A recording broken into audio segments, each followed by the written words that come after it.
Okay, so I've decided to use a comically large hook to try and show you what the structure of these stitches are.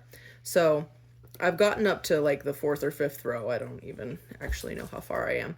But what I want you to look at when you're looking at these rows is that you end up with a pattern of almost like an upside down V right here, and then a right side up V right here.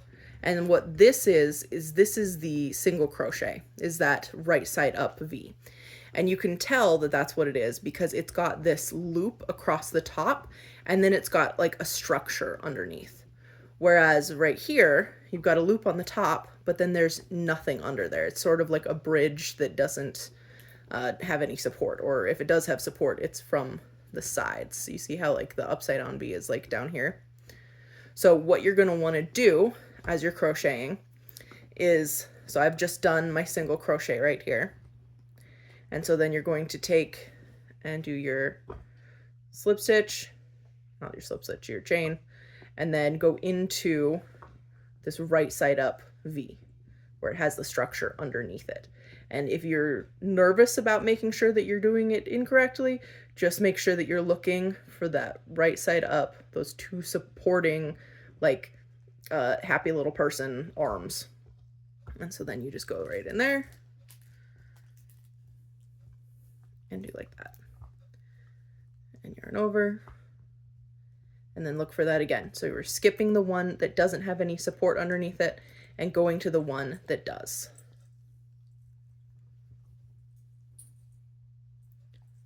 And then I'll show you on a regular size hook here in a second.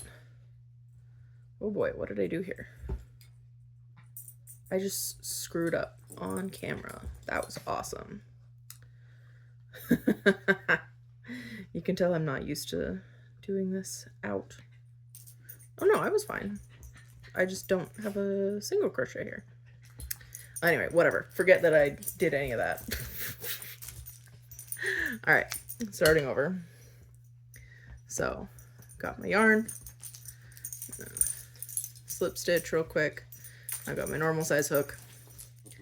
And so, just as long as it's even, it doesn't matter. So just count 1, 2, those 2, 1, 2, 1, 2, 1, 2, 1, 2, 1, 2, 1, 2, 1, 2, 1, 2, 1, 2, until it looks right, right?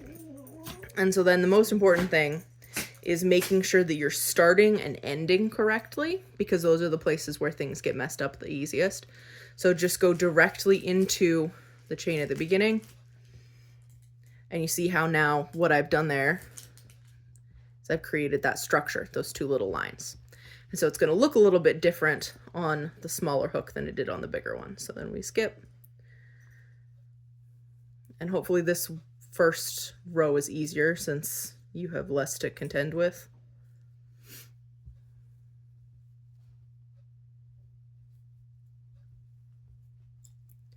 And so you can see that I'm making this little pattern of the upwards V's and then this like upside down V that has no structure under it.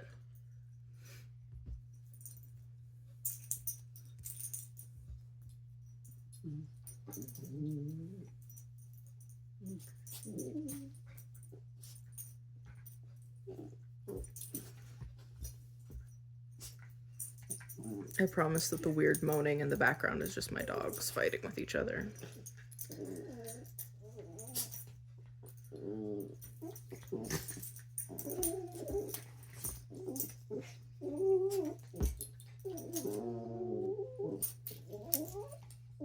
Okay.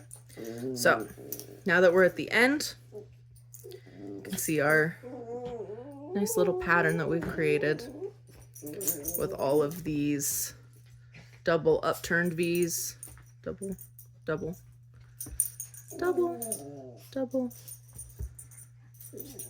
double. And so we're going to chain 1 and turn, and then immediately right here, you can see we've got our 2 little arms. So we can go in, chain 1, Now we're going to skip here where it has no support under it. And if you're really having a hard time figuring out what's a chain and what's a single crochet, you can always try to poke your finger in there because the chain will have way more give. And so then you just go into where there's the structure.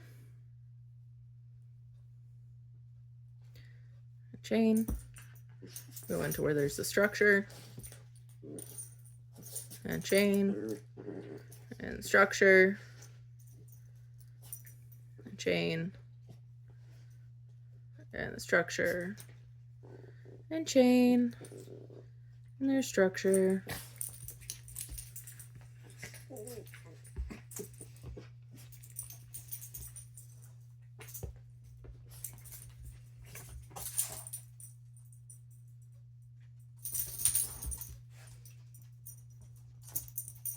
And there's a dog.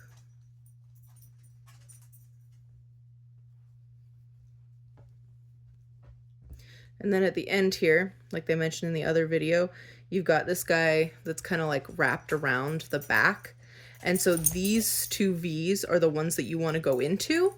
But if you end up accidentally going into these two, that's also fine. Like, it's not really going to change your final product. So like if I go into the correct ones, like that, it's going to look like that. And if I go into the incorrect ones, if we do that, it's going to pull slightly differently, but functionally it's going to be exactly the same. So it really doesn't matter. Don't stress about that. And then we'll do our chain at the end and then flip it, and then it's just the same thing going back. So just make sure that you're looking for those structures of V's and then going into the top of them. And hopefully that helps you a little bit. If not, I'm sorry.